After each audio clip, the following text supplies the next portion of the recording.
And there we go, back on Silly Goose Gang episode 6, coming in with my pal Chris Salmond for a bit of a chat. Chris, right, coming to you though, just finished the Knights of Sufferlandia.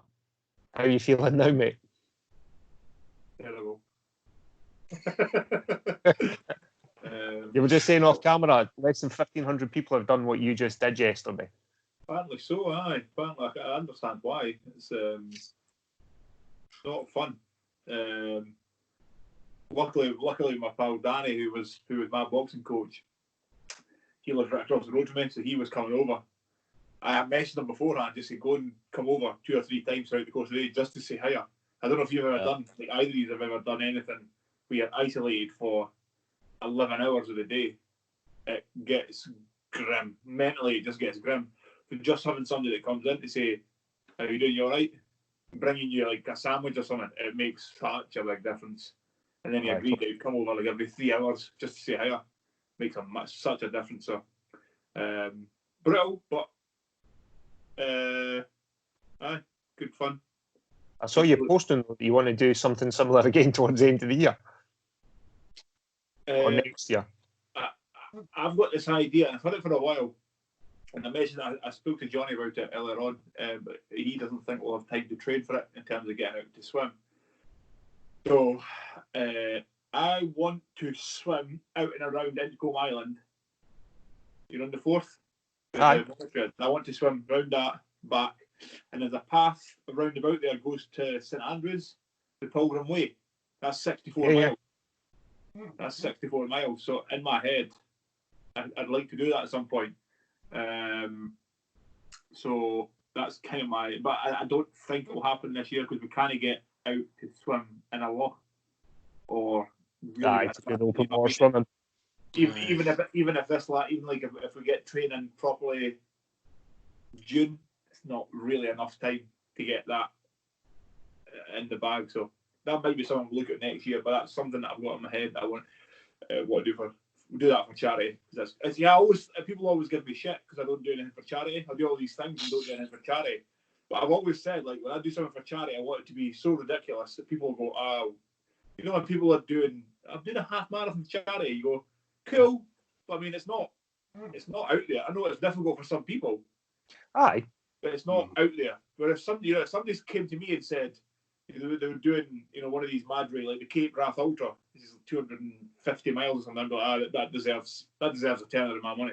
Aye, so totally. I've always said when I go to do something for charity, it'll be something pretty crazy. So aye, that's the same principle. That's the same principle me and my mate Dave do. We've done a couple of charity walks for work. Nothing on that scale, but like 15, 18 miles. But I always take Anya with me because you look at two big, ugly, mid-30s, early 40s and folk go, 15, 18 miles, that's easy. I've got my 8, 9, 10-year-old daughter with me. Everyone's like, "Oh, that's so cute. Take the money. You just put her as the public face of it all. It's cool. It's cool when people do it. Like people do these like couch to 5Ks. And it's cool that people do them, like, because if you're not able to run, you go from doing nothing to doing 5Ks. It's cool, but it's not. Like, I don't think people are going to be jumping up and down to say, "Take this money, that's amazing." You know what I mean? But if you do something legitimately crazy, you'd say, "Aye, Jesus." You know what I mean? So that's kind of my plan, but whether it happens this year or not, I don't know, but that's kind of what I want to do. So, however. Sounds like a plan and a half. We'll definitely keep an eye on that when it all comes back to normal. I'm glad you're still alive after yesterday. At least this Noco is really good. It's like 180 milligrams of caffeine. So this is what's getting me through it just now. I feel horrendous. So, however, what is your t-shirt? My t-shirt, Super Jiu-Jitsu from Mirkatsu. Ironic because it says Super Jiu-Jitsu and I don't have Super Jiu-Jitsu. I'm wearing it in like an ironic fashion. Kind of ironic. Aye, totally ironic. It's very ironic. If I had mediocre on it, I would have said, "No, that's a t-shirt." Absolutely, aye. Fairly substandard Jiu-Jitsu is the new t-shirt. That'll be the next rash card. That's the next rash card we're getting made. Fairly substandard Jiu-Jitsu. We'll go with that. Well, joining us today, we've got Chris Salmond, who me and Chris, we were talking, we reckon we've known each other for, 15 odd years now? 15, I reckon it was. I'm 31 this year, and I think I was 15 when I rocked up at the Bevy Park. Aye, I know. About 18 stone of me. Just talking about that, because that was kind of where we know each other from American football. So what brought you along to Bevy Park that day many, many moons ago to start playing for the mighty Fife Fire? Well, I think like one of the things is that like coming from like playing rugby and what have you in school, and then you get like your interest, you start watching telly, you're staying up later because you're a teenager, and then like flicking it on like Channel 5 and seeing Mike Carlson like commentating on the NFL, and I was just like, right, I'm going to like do the classic thing. How can you get involved? So you go buy Madden, and then I'm sat in my room playing Madden like crazy, and then one day my dad comes in and it's the Courier, and it's a picture of Mark Bramwell and probably Smithy in one of them, and then I don't know, maybe Carlo in the other one, and he was like, see, instead of sitting in and playing Madden, how about you actually go along and try it? And I was kind of like, it was at that kind of pivotal time, like 16, kind of awkward teenager time, where like, I didn't want to go and join a group. Like, you know what I mean? I didn't really fancy it, having not really done it since like being maybe 13, 14, playing at school. And then came along and just thought, this is a bit all right. You know what I mean? It's just, I don't think I realise it now, but at the time I never realised that it was like, that was the first step to like the way I treated the rest of life. You know what I mean? Yeah. It's mad how much it taught me, and like, but the first thing was just to like be more confident, and that was why I probably never like went and joined the local rugby clubs and stuff. And it almost felt like the American football at Bevy Park, like, you know it yourself, like all the rugby boys would look over at us thinking, what are they clowns doing? And there was something about it being like a ragtag group of like outcasts playing a sport that nobody liked. It's funny because Chris W doesn't like American football, do you, Chris? I don't genuinely. I say I don't like it more to wind you up than anything else. I've never really sat down and watched it. I don't understand the concept of it.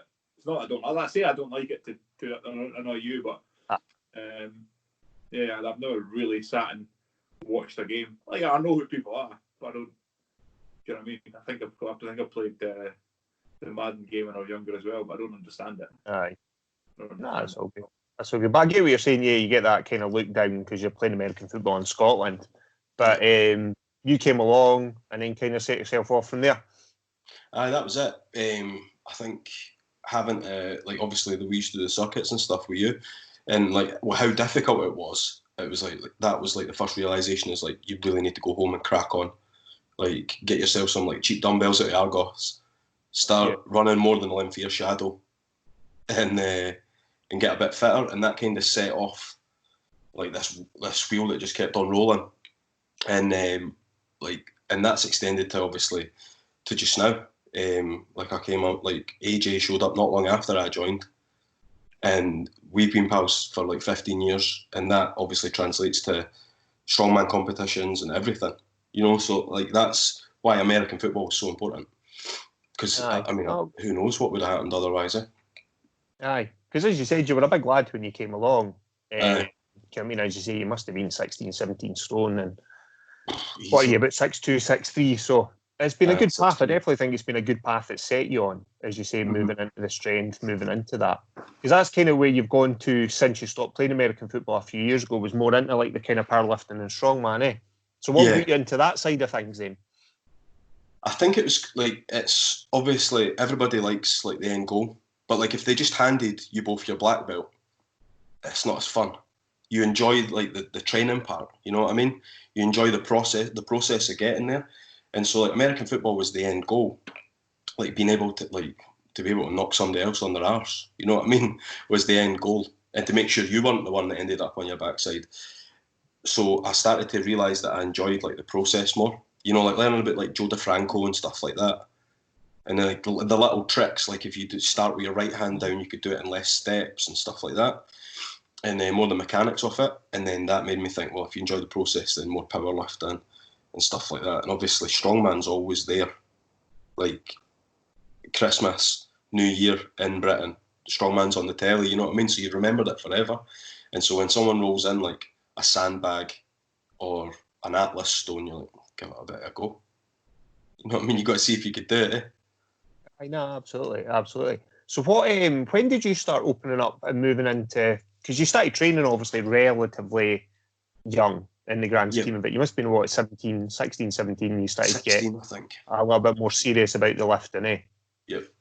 So where was the progression from there into, because ultimately because you became certainly a part owner, if not a full owner of a gym as well in the long run, eh? Yep. So became a part owner in a gym, and so the reason for that was the gym that we had been attending, the owner, who I guess will not be naming for legal reasons, allegedly held up a bank, and so and so possibly was sent away to stay at Her Majesty's leisure. And so there was no place to train. You know what I mean? Because obviously, like, you train at like the local gyms, and you know, like deadlifting. You're terrified to deadlift because you're going to get shushed, possibly told to stop doing it if you're slamming weights down. Like your gym 64s and what have you are never going to let you do that. And so the idea of having a place with like-minded individuals, where it was like spitting sawdust and chalk in the air, just seemed like the right move. I think we bit off more than we could chew.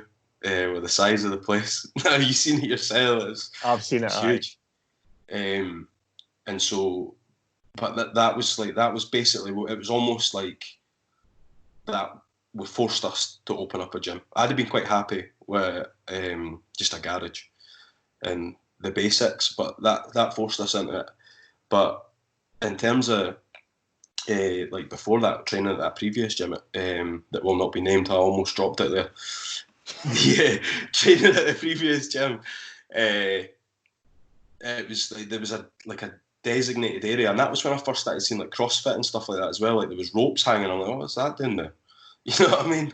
And but having that like designated area was when you realise like, oh, I get it. Because before that, I'd only ever like trained at Petrivi, possibly through the Wolves, and obviously that's like a much more professional setting than your like local gym, but you like when you see nothing but like power racks, it does something to you. You know what I mean? You're like, oh my god, this is like Mecca. Yeah. I know, Chris, that's where you train a lot of the time, isn't it, Chris? You train a lot at Petrivi, don't you? Yeah. Trained there for a long time before. Once we were training at the rugby club in Rosyth, I didn't train there for a couple of years, and I'm back at Petrivi now. So, yeah, that's where I left in there as well. So, it's a really good facility. Yeah, it's really unknown. Nobody really goes. It's great.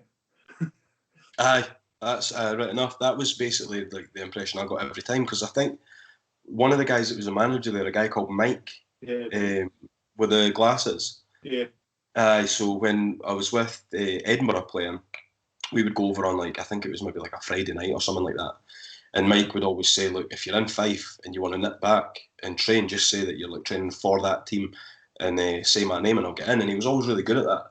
And that was the first place when I think I went with AJ one time. He was still playing, what would it be, youth football. Yeah. And we went in, it was like the first place I'd ever seen like a strongman yoke. You know what I mean? Other than like at competitions where you weren't allowed to touch them. So it was nice to like have stuff like that, and the torpedo farmers walk handles and everything. It was so Petrivi at that professional setting, like obviously the goal is to have all that under one roof. Yeah, totally. And was that part of the reason? Was that part of the sort of thinking behind opening up your own place and get that kind of all under one roof? Yep. And have because like I said to you, like I'm watching like, you know, like on uTorrent and everything like that, trying to get like Joe DeFranco's training videos and everything like that, and guys he was trying to get to the pros. And you just seen the gym, and the fact that they would just pull the shutter up, go out into the car park and start flipping tyres and things like that. But in Fife, in Scotland in general, in Britain in general, with like the space for that, you imagine if you started doing that like around other businesses and things like that, folk are like, what you doing?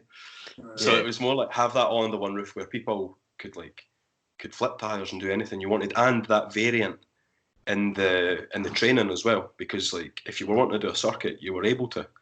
Because it's a big place, and we don't have that many members, so it was more like you could do that circuit, because as you know, like in like public gyms, like, there's no way you're getting to do a circuit.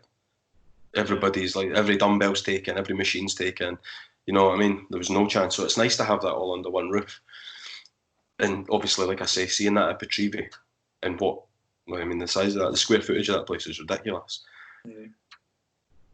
Yeah. No, it is a cracking gym. And it's just, obviously not at the current times, but is your gym still going under normal circumstances? Yep, everything's the same.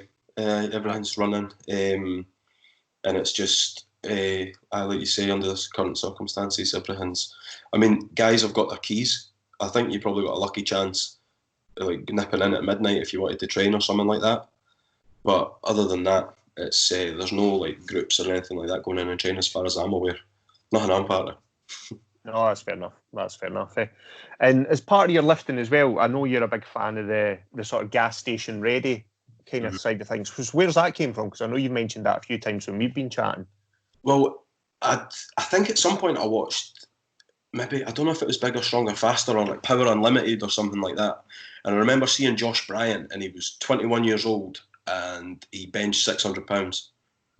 And he had a neck like the thickness of my thigh. And it was just ridiculous. And so I think like when I got Instagram, I just like typed in Josh Bryant, it came up gas station ready. No, jailhouse strong. And so looked at him, seen that he had books, went on Amazon, got those books, and one of them was like one of the things he would always hashtag was gas station ready. And in one of the books he explained that. And so it's basically if you're like at a gas station at midnight and some guy just like pulls a knife on you and tries to get your wallet, have you got what it takes to do something about it? And that obviously comes back to like you guys with the jiu-jitsu and stuff like that. It's like basically stay ready so you don't have to get ready. That was how he basically explained it. And there was one night, so I kind of took it serious. I've done the things he's always saying, like, you know, like train your neck, stuff like that, the basics, grip, neck, things like that, and like old school strong, you know, like farmers and guys like that. And so there was one night I was out with my mate, and he was getting a bit leery, and there was this squat lesbian who took umbrage at him. And I remember she squared up to me, and there was like this little thing in my head was like, I can't do anything to her, but I feel like she could do anything she wanted to me. And so like the next day I was like, you know what, let's see about that 80 kilo sandbags, let's throw it around a little bit and see if I could have managed if she'd started. And so that was basically I thought, you know what, I'm going to start training like that. And it's just like train the basics, you know what I mean, your neck, things like that. And that comes back to the football as well, like that whole like keep your head on a swivel, because if you weren't paying attention, somebody was going to like try and lay you out and hurt you. So I've kind of lived my life like that since football, to keep your head on a swivel. You know what I mean? Like always aware of what's going on around you and stuff like that. Not in like an anxious way, like I'm some sort of psycho. I do like that. I do like the idea that we like Johnny, who was my coach, still is my coach. We always put it as like if somebody breaks into your house in the middle of the night, are you able to protect your family? If you can't, then everything you're doing is probably bullshit. You know what I mean? It's the same idea. Like, are you ready to go? So if you do, and I know Jocko's talked about this. I can't remember what it was on one of his podcasts, and it was like, you know, when they were on deployment in Iraq and Afghan, like they couldn't do workouts. If they were doing workouts where they were so sore they couldn't go and do an operation, then the workout is pointless. You know, they went and done so many deadlifts or so many squats or so many pull-ups that they couldn't really do their operation. And what's your workout is bullshit. So again, it's just about being constantly ready to go. I like the idea of it. I like the idea. I like that way of putting it. And it's quite a cool way to put it. But it's the same idea. You should always be ready on your worst day. That's it. I think that's a Diaz thing, actually, isn't it? Yeah, I think I've definitely heard one of the Diaz brothers talk about that, about that whole ethos. Should always be ready to go. Yeah, I like that. It ties into a lot of the cross training as well, doesn't it? It's kind of like you were saying, Chris, right on a couple of episodes ago when we were chatting. You were saying you were at like the start line of a triathlon, and you were like, I know none of you guys can like squat 100 and whatever, and no one's benching whatever, and I know I could armbar every single one of you. Yeah, okay, you might beat me in the pool and you might beat me on the bike, but in the grand scheme of it, you know, you've got more kind of tools in your toolbox. Aye, fuck them up. You can fuck them up big time. So, yeah, I think that's an important part of training as well, isn't it? Which is kind of what I mean. Essentially, what CrossFit is. I mean, nobody in CrossFit's the absolute best at any one discipline, but overall, they're freakish athletes. I mean, ridiculous. But none of them. I know a few of them have been to the Olympics in terms of like their Olympic lifting and stuff. But there's none of them really threatening anything like medals. But it's just about being which is super cool. It's just being like the best all-around athlete in the world. But of course, you can't be. Like Conor McGregor would tell you this in terms of being like if you're a specialist at anything. So guys like I'm trying to think now who's doing some. So like when Eddie Hall went to do his 500 kilo deadlift, he kind of dedicated a lot of time to that deadlift. Yeah. So if you want to be a specialist, you can't be the best in the world at everything, basically. So when Eddie Hall went to do, I know Thor's doing it just now. I think he just pulled 470, like it was, I'm sure it was on his Instagram. He had a link earlier on. I've not watched it yet, but apparently he pulled 470 like it was in an empty wheelie bin. He's training to do 501, so he's putting a lot into now doing 501 dead. So you can't really be the best in the world at everything, but it's cool to try. So that's it. I think on is it May the 1st? Is it May the 1st? Thor's going for 501. I think so. It's getting live streamed everywhere. Aye. How much of that do you buy though? Just talking to both of you, because there's all talking about Eddie Hall. He's been kind of shitting from a great height all over his Insta, because he's saying when he pulled his 500, it was in like a competition setting, like like certified weights. There's referees there, legitimate refs. And he's saying, Thor, you're doing it in your home gym with like a home crowd, with basically a home field advantage where, is it really 501 kilos or is it wrestling 501 kilos, we used to say? I can tell you right now, right? No, I've deadlifted a little bit, but I'm not super strong. 501 kilos is still 501 kilos, wherever it is. But that's what Eddie Hall's maybe hinting though, is that he's saying, is it 501 though? Are those plates? Do you see what I mean? Like how well is it judged? But I think from what the home field thing. It's Rogue Fitness are supplying everything as far as aware. They're sponsoring it. So, I mean, the thing is Thor's pulled, and he's pulled those kind of numbers before, like 460, 470 before, like the Arnolds. So I don't think he would lie about. Why would you lie about an extra 31? I think, like, for me, obviously real plates and Thor's a freak of an athlete, but there is, like you say, Ali, like that Eddie had the competition setting and that pressure of being the first man to do it. Yeah. And, like, to be in that arena, I think is it in Leeds, that arena, and it's huge. There's like 10,000 people or something like that watching. And so, like, that pressure on top of that 10,000 people watching, I understand Thor's got millions of followers on Instagram and what have you.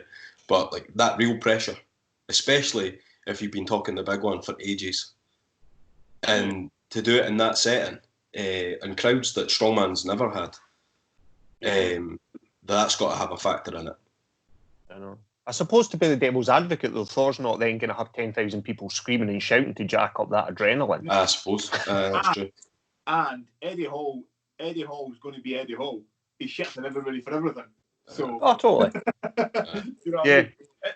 It's one of those things though where when you like those guys are like, people argue about is it an elephant bar or what bar. When you get to those kind of weights, it's phenomenal, like phenomenal. When you're deadlifting just 470 is like ridiculous. Do you know what I mean? It's crazy. So.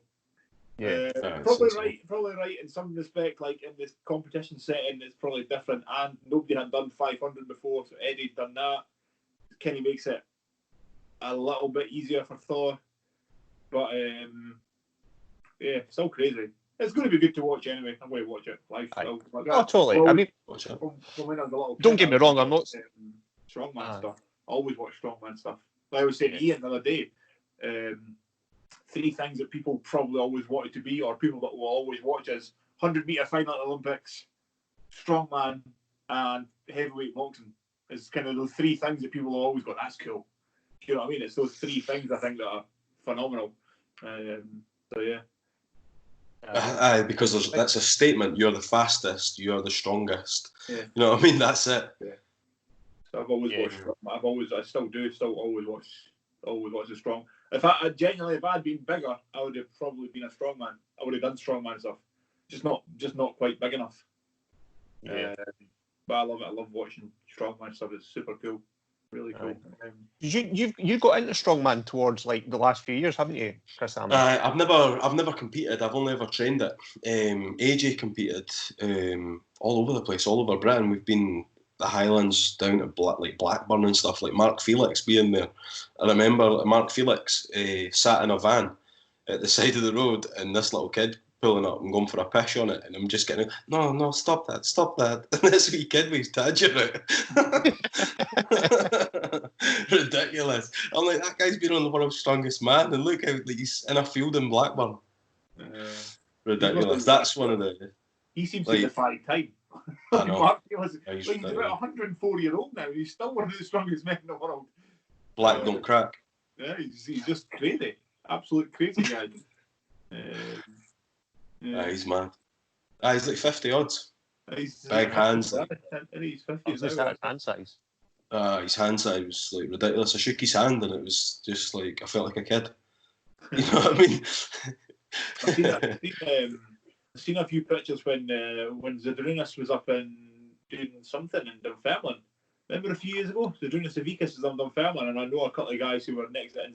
He's not even a big strong man, and he was compared to like an average human. He's massive.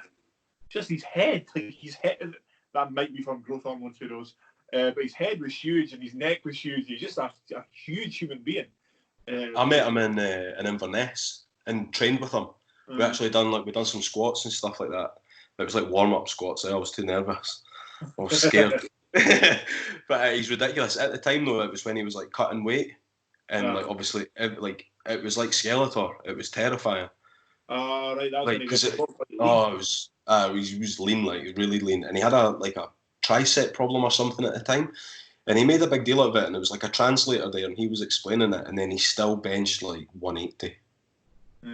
Like, and I was like, he just spent like 15 minutes saying about how like his rotator cuff was like in bits, and then he benched 180, and it was just like that typical like Eastern Europe, like be okay. It's like, all right. Ridiculous. But again, like I think he's like 6'3" or something like that, which is not particularly huge. No, that's which is scary to say that. He's still like a 150 kilo man though. He's still a big boy. That's it. Huge, like a big, solid Eastern European guy. He's freakishly strong. Like the strongest man. Well, probably the strongest man that's ever lived overall. Overall, probably the strongest man of all time.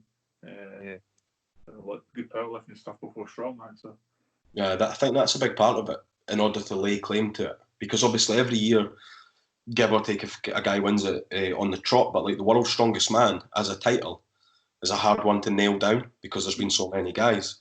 But when it comes to like Zydrunas' career and strength, same with guys like Misha Koklaev and things like that, who have like Misha was Olympic level weightlifting and then powerlifting and strongman all at the highest level. That's when we could lay claim to like.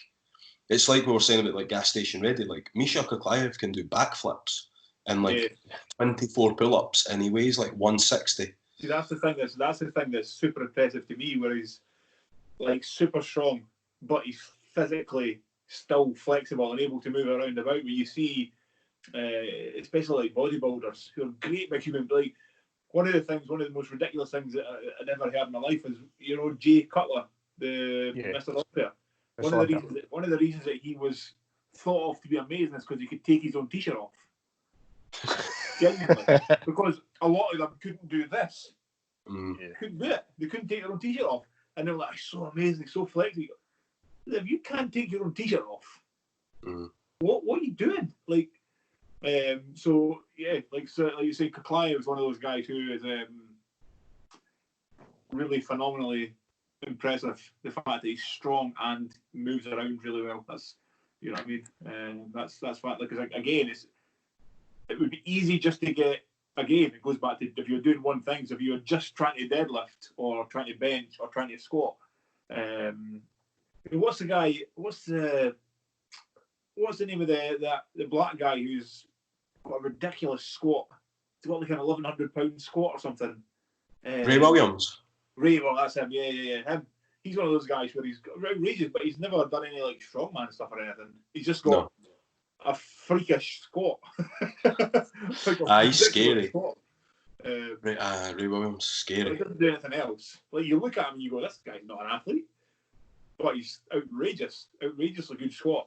So yeah, it's quite good when people are actually capable of doing kind of multiple things. That's why Clive's a good example of that. Of being kind of mobile. Aye, as you say, it's tying it all together. It's one thing to be just out and out strong, or out and out big, or out and out this, or out and out that, but having that crossover makes such a huge difference. And I think that's where training as the whole seems to have been moving towards over the last few years, probably, as you say, off the back of the explosion of CrossFit, that functional fitness. And I'm glad it's gone. I don't know if you guys remember, but when I was studying sports sciences at uni, kind of 99, 2000, 2001, functional fitness, they had guys like barbell squatting on top of a stability ball inside of a power cage. Remember that crazy stage? And that's functional, guys. And it's like, no, that's just going to destroy MCLs and destroy guys' backs. That's not functional strength. It's being able to relate that strength or relate that flexibility or relate that conditioning to multiple situations is, I think, where it's kind of moving more towards, Then is now going towards like when Andy was on, he was talking about being like a hybrid athlete. Everything's kind of going now towards that, where it's kind of like being good across the board, like being good at multiple things. Or even like the strongman competition, like World's Strongest Man's now, like the stuff where they're running through the sand to put sandbags onto, or a sandbag or whatever it is onto a table. That now you have to be quite mobile. Climbing the steps with the big weights that they've got, and they've got to climb up. You've got to be kind of mobile for that. So again, you can't just be brutally strong, although that's a big part of it. You still have to be mobile and kind of able to move at a decent pace. So I think everything's now, kind of going that you have to be better at everything. That's the way everything's kind of going now. I think as well for the normal person, like for the person that isn't going to like compete at world levels and what have you, you have to like have a think to yourself and realise that like you are going to have to adapt at some point. So if you train to be a bodybuilder, you train in a bodybuilding style and you get to like a reasonable size, but you're never going to be on the stage. You have to think to yourself, I should maybe do some stretching. You know what I mean? Maybe try to do something that's going to give me a bit of mobility and what have you. I mean, I understand obviously chasing your dream and what have you, but you have to you can't do that all your life. You know what I mean? Because by the time you get to like 50, 60 or what have you, joints and everything, like the joint pain that bodybuilders got. Did you see that Ronnie Coleman documentary on Netflix? I've not seen it now. He's on a pile of back surgeries. It's horrendous watching a guy who's like 8-time Mr. Olympia can barely walking around with a Zimmer frame and what have you. Yeah. But again, it's like he was the man in the arena, I suppose. Like I doubt anybody, if you could say to them like, do you want to be 8-time Mr. Olympia, would say like, nah. You know what I mean? If you could see the final product like Ronnie, he would never take that back. Yeah, totally. It's like that, I think, with a lot of top level sports that you see it in the NFL, particularly guys who are like horrifically injured, CTE and stuff. And there's that split between guys that are like, oh, I'd never let my kids play football with what it's done to me. And then the other guys are like, nah, every second of it was worth it. We were talking to Ian Mackey on one of the other episodes, and he was saying about like he ran his entire career clean, 100% clean. Because he said when he laid in bed at 3 o'clock in the morning, he didn't have that wee voice going, how good were you though? How good were you though? Do you know what I mean? Yeah. Which I think has to play an element of it. That's such a fair point. Like if they must have that little thing that tortures them. You know what I mean? Like, were you the best? Were you faster than the rest of them if you'd done it clean? Yeah. That's like the same with Lance Armstrong. Like my dad loves cycling. And I remember watching that and like really getting into Lance Armstrong. I remember that one where he came off the bike and then he rode it on the grass and cut the corner, and I was just like, this guy's like riding a bike, and I think he's the bollocks. Like, it was just something about him, and then you find out, and you feel betrayed. You know what I mean? So the thing is with Lance is he still was probably the fastest. That's it's it. Just that, like, what did they say? Like, the years that he won, like the tour, like the 7 years, you would have had to have went down to like number something stupid, like 70 or something, to find somebody who was clean. So, you know, there's always that variable of maybe he reacted better to drugs than other people, but he was still winning when everybody else was on drugs. Yeah. Do you know what I mean? Yeah. So he's still phenomenal. He's probably a bit of a prick, but because he lied about a lot of things. He lied about it on TV. He said he wasn't, and there's a lot of stuff going on there, but he's still ridiculous what he did. Like, again, it's like, so you take that thing that I did yesterday, and it was brutally hard. If I was absolutely jacked up on HGH and EPO, it would have still been hard. Do you know what I mean? But they're doing that for like multiple days in a row. So to do that, even on steroids, is still absolutely unbelievable. It's like winning World's Strongest Man. None of them are clean. No. None of them are clean. But you don't look at them and go, aye, but it's only because he's taking drugs. No. He's also trained for like 10 years. Do you know what I mean? They've devoted their life to it. So it's one of those things where, but again, I don't think everybody in athletics is taking drugs, but I mean everybody in strongman's taking drugs. Like, just that. Did you see when they had Robert Oberst on Joe Rogan? And Robert Oberst said, "Oh, we get tested." And Joe Rogan's like, "Yeah, to make sure you're on stuff." Like, surely you're getting checked. You're pissing hot because there's no two ways about it. You have to be. There's no way. The CrossFit stuff's the same to me. I don't see, like, if you look at like what they do in strongman, like how unbelievably hard that is on the body, and you see what the CrossFitters are doing, and how unbelievably hard the games are on your body.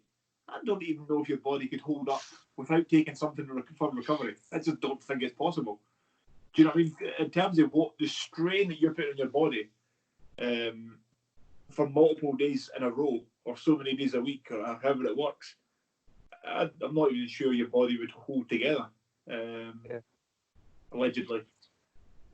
Well, I mean, that's the thing. Like, if you think about like CrossFit, it's really similar to military training. And so, like, other than obviously the weights, but like in terms of the pressure they're putting on their bodies, and they're not given a choice but to recover. So it makes me wonder, you know what I mean? Because it's like for the Olympics, say, like you're saying, like not everybody's involved, like got on steroids at the Olympics or something, and that competitive level over like a weekend, which is like what CrossFit is.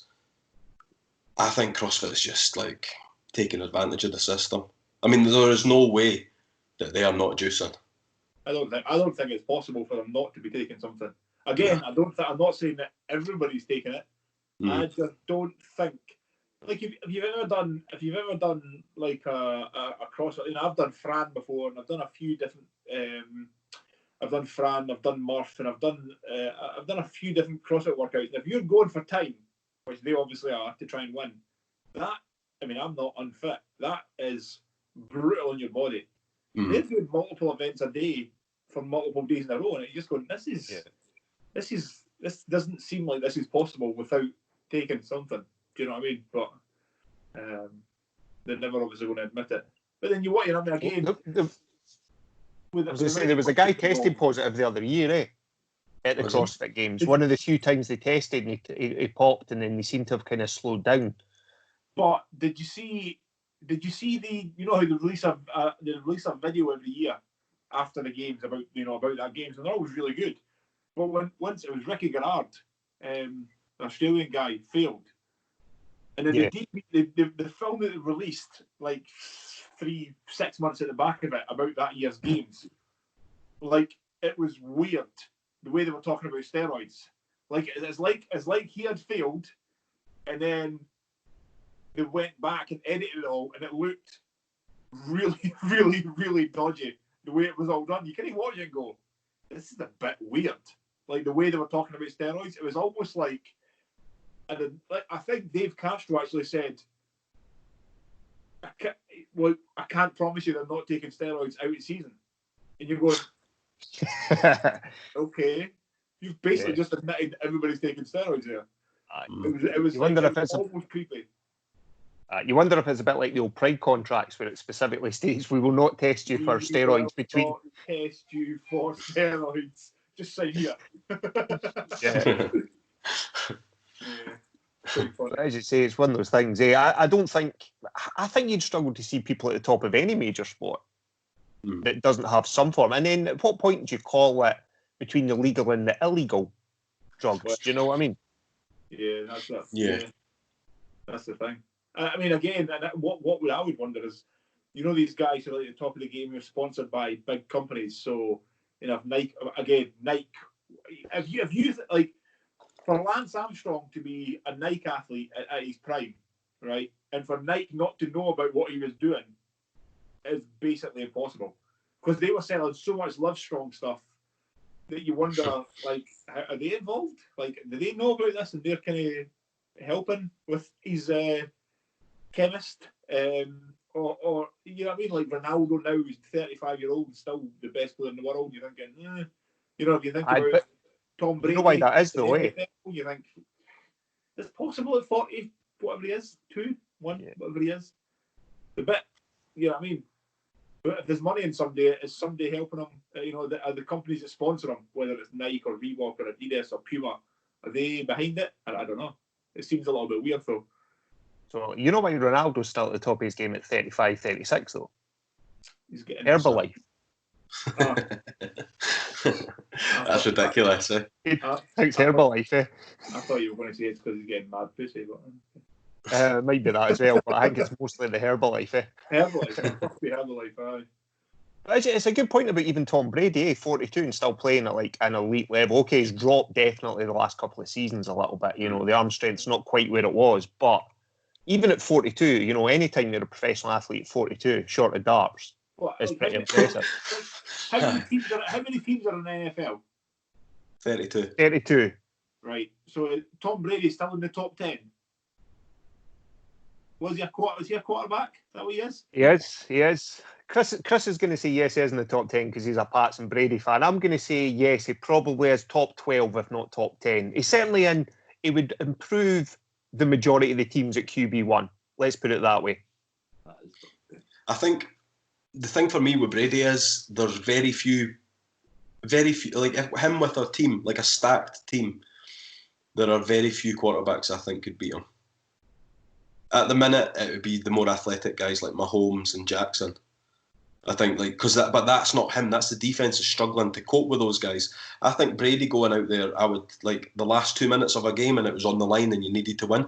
I think I'd still take him at 42 years old over any of them, which is. But that's his experience as well. He could see it all before it happens. What makes Tom Brady good? Is it accuracy that makes him so good? I think it's study. Like he's like a student of the game. He's understanding of what's about to happen before everybody else does. So he's reading the game. So he's reading it. So even if he's like Ali's just said, I have no idea about this, right? But so if Ali's saying that his arm strength is not quite the same, if he's got an ability to read the game, can he then adjust, or the guys around about him, can they adjust their game to possibly run shorter to bring the game a little bit deeper for him to 100%. Still have the accuracy? You know what I mean? Yeah. Can they do that? Yeah, that 100%. I would assume that would all be evaluated pre-season, in the off-season, with the offensive coordinators, the quarterback coaches and what have you. And I'm assuming they evaluate the players. I mean, I understand they're a franchise quarterback and they're grown men, but they have to be like, how do you actually feel you are with your arm? Are you good enough? Yeah. Or do we need to adjust the offense so we actually have a chance at a successful season? And when it is guys like Tom Brady, he's going to be afforded that opportunity to have that conversation. Anyone else where there's doubt in the mind, they will be gone and it will be next man up. 100%. And yeah, you're right. There's no way they're calling Brady to throw 70-yard passes like Mahomes is throwing in Kansas City, where he's literally launching a football 70 yards through the air. That's not going to happen. He's going to be throwing 9 to 12 yards tops to protect the arm. occasionally having to go longer just out of necessity. But if he can get 9 to 12 yards on every pass, if he averages 9 yards a pass, then Tampa are gonna compete this year. Mm. Like you're saying as well, like about like his age and stuff like that. When you think of like how he's handling himself and how he looks physically, the beating he must have taken over the course of this 20-year career is ridiculous. And you had guys like, I mean, Junior Seau, not much after retirement in his early 40s, killed himself because of CTE. You know what I mean? And yeah, you've got Tom Brady still out there like doing yoga and eating stupid fucked up diets. Supermodel wife. I know, it must be rubbish. I think terrible. Aye. But do you not think though that older people aren't as old as they used to be, if that makes sense? If you go back 15, 20 years. You're the oldest person in this conversation. You tell us. That's why I brought it in. I'm just talking about these boyish good looks. People are. But do you know what I mean? Like, if you go back 20 years and you look at the average 40-year-old or the average 50-year-old for that matter, they looked like 40 and 50-year-olds. They looked old. Whereas you're looking at people that like at the Super Bowl and the Super Bowl halftime show, J-Lo, 50 years old. How much of that's natural? Well, there has to be an element of it. Absolutely, there's going to be a bit of work done, but she still needs to keep herself in shape. And then you look at you, and again, Joe Rogan's 52, and okay, he's on TRT and all the rest of it. Yeah. But you go back to people that you think about Bobby Charlton playing football, like with that comb over when he was like 32, he looked like he was 62. Do you know what I mean? There's been like a sea change where people are aging better. Let's put it that way. That was a really weird way to go. You went from J-Lo to Bob. Has anybody ever went from J-Lo to Bobby Charlton before? I don't know. I sometimes through my mind. Sexually, or I am a Man United fan. Bobby Charlton. Oh man! I was thinking Tom Brady, supermodel wife, J-Lo, Bobby Charlton. I was making the connection. Bobby Charlton and J-Lo. I mean that's the clear path. I mean, you definitely would go. Tom in his prime, he could have. Bobby Charlton. Bobby and his J-Lo. But yeah, I think you do, like, it does seem like that. Like, one of the things that like I kind of realised was, like turning 30. No one, like when I was a kid and you looked at like a 30-year-old, you were just like, oh, that's an adult. That's like, that must be great. No one told me I was going to feel this fucked when I turned 30. You know what I mean? Got sore ankles, sore knees, lower back sore. It's ridiculous. But you're right, like Tom Brady, like 42, that is, I remember my dad at 42. You know what I mean? And he did not look like Tom Brady. Well, I'm 42 next month. I don't look like Tom Brady, do you know? No, I don't, Chris. It's fine. No. It's just been a weird thing, but yeah, Brady could definitely still compete though, and he will still compete. He wants to play till he's however old he wants, 45. I think he said he was wanting to play another 3 seasons. I don't know if he always had that in mind being in Tampa though. I think he kind of, I don't know. Because in those later, you want to kind of have a restful last 3 years or so of your career. You know what I mean? I think he's going to spend a lot of time on his back in Tampa, and not with Giselle. If Tom Brady is now playing for Tampa, and Tampa win a Super Bowl with Tom Brady, is he universally the greatest American football player of all time? Yeah, I don't think you can make many arguments. I think you struggle to make an argument against him at the moment. It comes down to personal preferences and biases. But, I mean, he's got 6 Super Bowl championships. He's been to 9 Super Bowls. He's got a 20-year career. He's been Super Bowl MVP, 4 of the 6? NFL MVP 3, maybe 4 times over the course of his career. I don't think you can make a strong argument, other than personal bias, that he isn't the greatest player of all time. Genuinely. If he goes to Tampa and wins there, is that then just like case closed? He is, and that's it. Everybody else. That's like a 30 for 30 ESPN. Like that could. I don't think that could be topped in any sport to do something like that. That type of achievement. I think the only way that could kind of be replicated is almost like managerially, like win a Champions League, then become a manager with somebody like an international side and win a World Cup type of thing. Yeah. To pull a team who's been like dormant for the last decade. Yeah. to pull them to anywhere near winning something would be unbelievable in any sport. You know, like that's like Jordan coming back and like playing for, was it the Wizards, and winning an NBA championship. You know what I mean? You're talking about Michael Jordan and not the supermodel, eh? No. I think I seen that with Dwight York. Could you imagine Jordan playing basketball in the NBA? She'd have 2 black eyes the whole time. I was going to say she had the balls. I'd be mad. But yeah, I don't think there could be any arguments. If Brady wins in Tampa, and that's the other big chat as well, because he's always been with Belichick, and Belichick has to an extent always had Brady when he's been successful. Belichick, the head coach at New England. So now they've separated. It's like, well, who was the difference maker in there? Was it Belichick's schemes that kept Brady alive, or was it Brady, skills and abilities that kept Belichick alive? Which way is it going to go? Because Belichick wasn't successful in New York, wasn't successful in Cleveland. No. He was a good D coordinator in the Giants. Do you know what I mean? In the 80s. Yeah. But where's it going to go as we move through? If you go back to like, I remember Sir Alex Ferguson tried to sign Zidane for Man United, and he said, I think at the time, if you give me 10 pieces of wood and Zidane, I'll win the Champions League.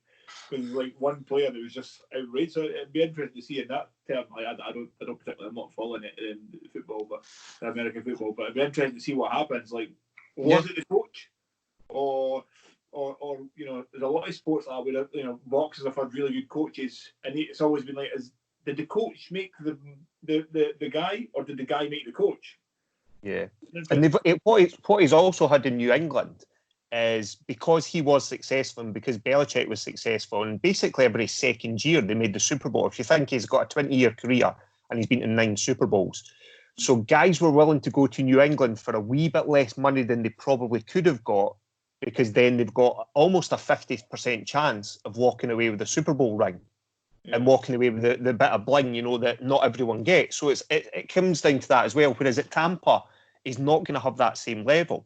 He's not going to have guys willing to jump to Tampa yet, because Tampa are still a very average team on the whole. Well, what you'll probably find is everybody, if you've got like a superstar of the game going into any team, it doesn't matter what sport in the world it is, if you've got the man in the sport coming to your team, everybody's going to level up a little bit. Everybody's going to try a little bit harder. They're all going to have a better pre-season. They're all going to think, man, look at the professional. This guy is in before us. He's leaving after us. He's stretching. He's eating properly. He doesn't drink during the season. Every single person will just go up. Yeah. I presume that's why Tampa brought him in, for that reason. Be that locker room presence, push their team on to this next level. It's going to be interesting. It's going to be an interesting to see what happens, because the first time he has a couple of bad games, it's all going to be, it was all down to Belichick. If New England lose a couple of games, it was all down to Brady, and it creates a bit of talking head chat. Yeah, that's it. It's the classic. It's the classic one with like the ESPN or what have you. It's like, is this the end for the Patriots? And you know what I mean? And like, it's not winning by 35 points. You know what I mean? It's we had a glimpse at it when Brady went down with the knee injury and Matt Castle took over. I think we went 12-4 that year. And then when he obviously changed scheme and went to Kansas City, he was dog shit. Aye. So but I mean, I think Brady's class, you can't really question it, but it'll be different. It'll be definitely different to watch. It'll be weird seeing him if nothing else in the red and pewter, or whatever their official colours are, the crimson and pewter. Do you know what I mean? It'll be weird just even seeing that. But I was also thinking a point you made, Chris, about kind of taking it easy for the last couple of years. You wonder if he just fancies hanging out in, Florida for a couple of years instead of Massachusetts. Do you know what I mean? Like, get those 3 months of snow versus, or 4 months of snow versus 6-7 months of sunshine. We like going from literally being able to like freeze and die outside to like sunny beaches and whatever. Exactly. And obviously, like you say, like the age he is, I mean, everybody who's old from New England goes to Florida in their retirement, eh? That's basically it. Exactly. It's like Golden Girls all over again, eh? Should have went to San Diego. Well, Los Angeles now. LA. That'd be perfect for him. I know. But just have to see how it all pans out, eh? Just have to see how it all pans out. But it's going to be interesting. Even Chris is going to sit and watch it. That's how interested he's getting in it. Yeah, I'm not. What about the NFL draft? How are they doing that? Is that all happening online and stuff? Thursday, they're doing it via Zoom. Oh, are they? Yeah. They're literally got the head coaches, so you're going to see in Belichick's like basement or bedroom or whatever, and he like calling the play. Like they're going to have like a three or four way Zoom between like the head coach, the GM, director of player personnel, whoever's involved in like the war room, and they're going to be broadcasting it live on NFL and ESPN and everything, just literally like this. Wow. So you'll see Belichick. It won't be as interesting and as fun as this, but it might be all right. No, it won't be, obviously. What are all the players going to do? Like that chance to dress up in like their purple pimp suits and everything? Nah, they're not going to have it. They're just going to be sitting at home getting a Zoom call to say you're now an NFL player. Yoo-hoo! Yeah. Party popper. It's going to be weird days. The whole situation just now is just bizarre, eh? Yeah, it's, to see how it all you're pans. still working though, right? I'm still working. Chris is still working. You're still working. We're all key workers. Who would have thought it, eh? Look at us key workers. I've had a couple of people say thank you to me and everything, and I'm like, okay, thank you. You're welcome. Like, I don't know what to say to that. I'm not really doing anything different, you know what I mean? Aye. I would rather not be there. You know what I mean? I certainly don't want to dress up for it. You have to now. This is going out officially. Chris Salmond, fancy dress postie. I could not do that. That's like the thing of nightmares, walking in being the only one, eh? So what you That should would do, be what awful. you could do is dress up as a pimp. Yeah. Just for the NFL draft night, Thursday. A little goblet and a cane. Just Opening letterboxes with a cane. That is the absolute plan. Yeah, see, you're starting to grow into this now, aren't you? I am actually. I'm getting quite into it. that would be. Funnily enough, we actually collect from a fancy dress place. I'm not sure how the Royal Mail would deal with you dressed up as a pimp, but No. Is it worth it to find out though? Just shouting about gators bitches every time you go someplace. Yeah, don't play that shit. Aye, absolutely. That would be tremendous. I think you have to at least consider it, mate. Definitely consider it. I'll think about it. Got a smile on everyone's faces, eh? That'll be tremendous. I think there was a guy in like a Santa outfit or something like that. I mean, imagine that in this weather. That's ridiculous. Yeah. He's maybe training for a fight or something. Try to cut weight. He's maybe cutting weight. I think I genuinely think if there was a postman dressed up as a pimp, that would probably break the internet. It probably would. Be on the news and everything. You get interviewed for a 2 metre distance by an ITV reporter with a mic on a stand. Pimp chased by dog. That's what you need. You need a 6-foot cane. You need a 6-foot cane so when anybody comes near you, just put your cane out. Get back. Every time somebody shouts for a parcel, I just pretend it's my walking cane and shut my eyes. That sounds like a plan and a half. I think you should do it. I genuinely think you should give serious consideration to it, mate. I'll see what the mood's like in the office. If I don't really want to be the first one, eh? It's like coronavirus. You don't want to be the first one.